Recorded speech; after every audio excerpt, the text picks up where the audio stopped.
What's going on, fantasy fans? Welcome back to another First and Goal video. Today, we are going to be talking about 10 wide receivers that are going to help win your fantasy football leagues as values this season. We got a guy going in the first round, going all the way down to guys going after the 8th round. No matter who the name is on this video today, they are going to do their part in helping you win a fantasy football championship this season. So, in your drafts, make sure that you are targeting multiple of these names that I'm about to tell you. We have 5 guys who are rookies this season. We love the rookie running backs. There are so many values all throughout the drafts. So make sure that you make some notes. Let me know in the comments below who you agree with from these 10 running back values. And let's get right into it with the first guy going in the first round, the big name, Jahmyr Gibbs. Currently going as the running back 3. I believe he absolutely has RB1 overall upside. And I believe it's probably a 50-50 coin flip between him and Bijan Robinson on who should be the RB1 in fantasy football this season. Jahmyr Gibbs is electric. In my opinion, he is the best running back in the NFL. He is so explosive. I believe Ben Johnson being gone is going to flip the weight of who gets the most volume in this running back backfield for the Detroit Lions. I think Jahmyr Gibbs is going to get upwards of 60, 65, maybe even 70 touches or 70% of the touches this season. I believe that his reception usage out of the backfield, his connection with Jared Goff, along with the Detroit Lions' electric offense and elite offensive line, is absolutely enough criteria for him to be the RB1 overall in fantasy. The bonus is he's young and he doesn't get injured. There is nothing not to like about this guy. He is one of the few first-round picks that I absolutely love, and Jahmyr Gibbs is someone who could break fantasy football this season. The second guy, a massive value, going at the very end of the second round, who you should be targeting, and that is Josh Jacobs, currently going as the RB8. This guy, too, can absolutely, and I believe he will, finish inside the top 5, top 6 running backs this season. Josh Jacobs did not get anything done on the ground to start last season when it comes to getting in the end zone, but he went on an absolute tear the back half of the season. The Packers figured out how to utilize him in their offense. They just fed him the rock. The Packers are going to be, in my opinion, one of the 3 top NFC championship contending teams this season. They absolutely have a chance to win the Super Bowl. Jordan Love is great. Their offense is going to be great. Their offensive line is great. Josh Jacobs, even though he doesn't get receiving touchdowns, he does get utilized in the passing game as well. They have nobody behind them. Marshawn Lloyd is always hurt. Emmanuel Wilson is a nobody. Josh Jacobs is going to be an all-out workhorse on a great offense with a great offensive line. There is nothing not to like about Josh Jacobs. And that you can lock down a workhorse running back with all of these check boxes getting checked, you want to be targeting Josh Jacobs at the end of the second round. Along with this guy, if you cannot get Josh Jacobs, there is an easy second option, and some could argue he's the better option, and that is Bucky Irving, going as the running back 10, also right around the 2-3 turn in your fantasy football drafts. A lot of the same things. We got a young, explosive running back who broke onto the scene last year. The Bucs are an elite offense. Bucky is going to be on an unbelievable offense behind an unbelievable offensive line. He gets utilized in the backfield. He's young. He's explosive. The coaches love him. They benched Rachaad White for Bucky Irving last season, even though he was a very late round draft pick. There is nothing not to like about this guy. Again, getting a guy who could see upwards of 65, 70% of the touches in the Bucs backfield, probably a top 6 offense in the NFL. Bucky has everything that you want in a fantasy running back. He's young. He's hungry. The Bucs have always, what some people would say would be overperformed, but I believe that they're just a much better team. They're an underrated team compared to what people expect them to be every year. Bucky Irving is a guy that you want to be targeting at the 2-3 turn if you do not get Josh Jacobs. And he and Josh Jacobs are perfect options to go with if you start with Ja'Marr Chase with the first overall pick, if you get St. Brown, if you get one of those elite wide receivers in the first round, and you can come back around and get one of these lockdown workhorses in Josh Jacobs or Bucky Irving, absolutely perfect start. Moving a little bit farther down the draft board, we are going to go with DeAndre Swift, ADP running back number 21 as of now. I believe, you can fact check me on this, let me know in the comments below, that DeAndre Swift has never finished outside the top 24 running backs in fantasy football. He is always an RB2 at worst. He's going to a Ben Johnson offense, something that he has been a part of before. The Bears have all sorts of potential on the offensive end. He has a great skill set to play with Caleb Williams. Could get plenty of checkdowns. Roschon Johnson's going to be nothing more than a goal line guy. DeAndre Swift could be a sneaky guy to finish as an RB1 this season. He is going to be a workhorse running back, and if he's not, he is probably going to be a part of a great offense with Ben Johnson, with Caleb Williams. We know the receiving weapons with DJ Moore, Rome Odunze, Colston Loveland. They drafted Luther Burden. Caleb Williams was one of the greatest quarterback prospects of all time. If they can piece it together, DeAndre Swift is going to be a huge beneficiary of that. So to get him in around the 6th round, that's a no-brainer pick, you guys. We're going to start the rookie running back train. Let me know which of these rookies that you are targeting in your fantasy football drafts. But the number one guy that I am hoping to get, and I believe literally has the potential to finish as the rookie running back 1 right up there with Ashton Jeanty, would be TreVeyon Henderson. Yes, it's not as flashy. It's a little more gross on the Patriots offense, but this guy, you saw it in the preseason, was absolutely electric. Henderson, Hampton, and Jeanty all are just absolute superstars, you guys. And if you can get your hands on any of those rookie running backs, I'm not even going to mention Jeanty or Hampton in this video as 10 of the values, but if you can get either of them two, absolutely awesome. There's nothing to be afraid of with this rookie running back class this season. But back to Henderson. He is going to be a workhorse on this Patriots offense. It may not be in the first 4 weeks when they still give Stevenson the ball, but Stevenson is nothing to be afraid of.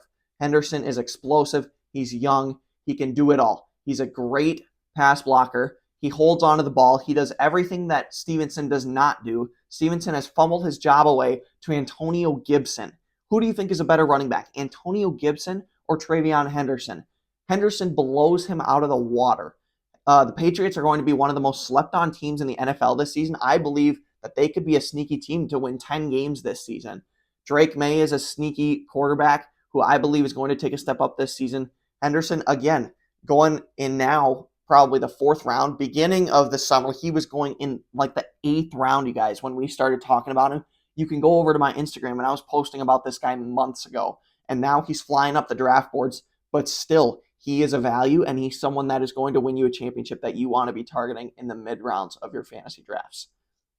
Next rookie running back, R.J. Harvey, obviously took a hit when they signed J.K. Dobbins, but the things that we loved about him were that he was a part of an elite Broncos offense on an elite offensive line, playing with an elite scheme, and at the time, he was a guy who had absolutely zero competition.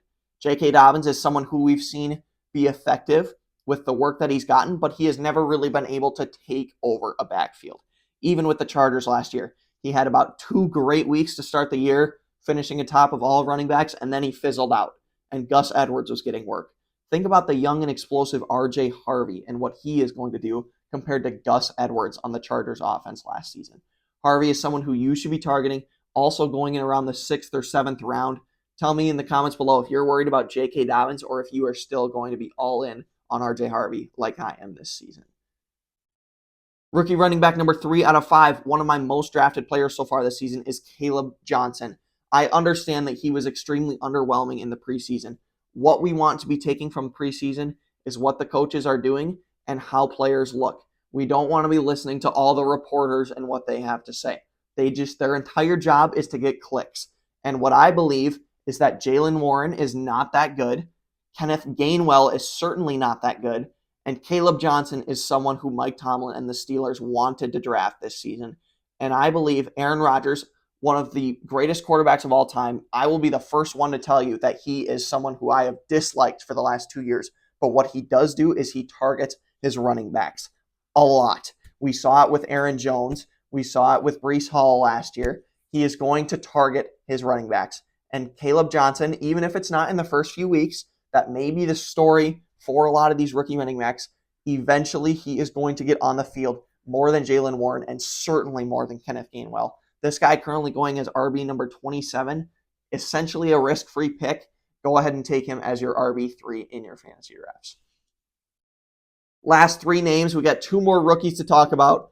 This guy, the breakout guy who's broken onto the scene, The Commanders traded away their starting running back because they believed in this guy, Bill Krosky-Merritt. Ja'Cory Krosky-Merritt.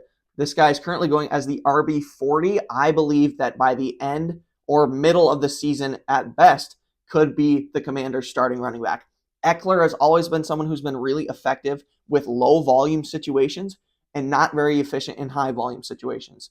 Bill Krosky-Merritt is someone who could be a great starting running back for the Commanders on an elite offense with an elite offensive line. We saw how they broke onto the scene last season. Why not take a shot on this guy who could be the starter and maybe should be the starter by the midway point of the season, currently going as RB40? No-brainer decision, you guys. Last rookie running back, I'm repping my Browns uni today for this guy, Dylan Sampson, going as the running back 59 right now in drafts. Again, a risk-free pick. Quinshon Judkins was someone I loved early on this summer, but with all of the offseason drama, he's still not even signed. He still might not play a game for the Browns. And even if he does, then you're spending what? A 12th round pick on Dylan Sampson? What's going to hurt you from spending a 12th round pick if it doesn't work out? Absolutely nothing. I believe Sampson's better than Jerome Ford. I believe that if Quinshon Judkins doesn't play, he's going to get upwards of 65% of the Browns' touches in the backfield. I know they're not going to be very good, but Joe Flacco has proven that he can score points for offense, has proven he can score points for the Cleveland Browns just a year or two ago. And I believe Sampson could get targeted out of the backfield. I believe he's a better running back than Jerome Ford. Why not take a shot on a guy who could be the starter for the Browns this season, currently going as the RB59? Sign me up. That's like your running back 6, you guys. Go for it. The last guy, my most drafted player in fantasy football this season as of right now. I know it's not flashy. I know that he's not even very good, but it's Javonte Williams, currently going as the RB37. He's going as a running back 4 right now, you guys. As a workhorse running back on the Dallas Cowboys, who everyone is obsessed with the Dallas Cowboys offense. So if you're obsessed with their offense, you better be all in on their workhorse running back, which is Javonte Williams. Jaden Blue has had multiple injuries this season, along with work ethic issues, in just his first few months on the team alone. Sign me up for Javonte Williams. I understand he's not that good, but he's still only 25 years old. He's another year removed from the gruesome injury that he suffered years ago that held him back the last few seasons. Dak Prescott has proven that he can check the ball down to Tony Pollard years ago. They provided for valuable multiple RB2s in Zeke Elliott, in Tony Pollard. Rico Dowdle, even by the end of the year, was an elite running back last year. I shouldn't say elite, but he was a top 24 guy. Javonte Williams going as the RB37 arguably is no worse than Rico Dowdle. Arguably is no worse than when Zeke Elliott was slowing down for the Cowboys. And arguably is no worse than Tony Pollard was as just a gadget player for the Cowboys a few years ago. As the RB37 on a decent offense, as a workhorse running back, it's a no-brainer decision, you guys. Take Javonte Williams as your RB4, your RB5. You will not regret it. And again, if he doesn't work out, it's a RB37. It's a 9th or 10th round draft pick. It's not going to hurt you. You have the opportunity, even if it's just for trade value, to get a workhorse running back on a solid offense in the 10th round of your fantasy draft. Go for it. Take Javonte Williams. You will not regret it. And if you do, I will be the first one to apologize. So those are the 10 names that are going to be values in fantasy football this season at the running back position. Jahmyr Gibbs, Josh Jacobs, Bucky Irving, DeAndre Swift, Travion Henderson, RJ Harvey, Caleb Johnson, Bill Krosky-Merritt, Dylan Sampson, and Javonte Williams. Let me know which of these guys you are going to be targeting in your fantasy drafts, and let me know in the comments below if you disagree with any of these guys. Do please take just 1 second and leave a like and subscribe to my channel. I am past 800 subscribers, working my way towards 850, and mostly working our way towards 1,000 subs. It would mean the world to me if you guys would hit that subscribe button, leave a like. It really helps the video, really helps the channel. And again, let's make this interactive. Fantasy football is back. Let me know who you are targeting in your fantasy drafts. Let me rank your team. You guys have full access to me on TikTok, YouTube, and best place to reach me is Instagram. I respond to DMs instantly. Let me know in the comments below how you're feeling about fantasy football this season. I hope to see you guys in the next video where we are going to be talking about running back busts, players to avoid. There are a lot, and I mean a lot of big names. It's going to be extremely controversial. You will not want to miss it. So stay tuned for the video tomorrow, running back busts. These are 10 running back values that you should be targeting in your fantasy drafts. That's all I got for you guys. God bless you. Hope you have a great rest of your day.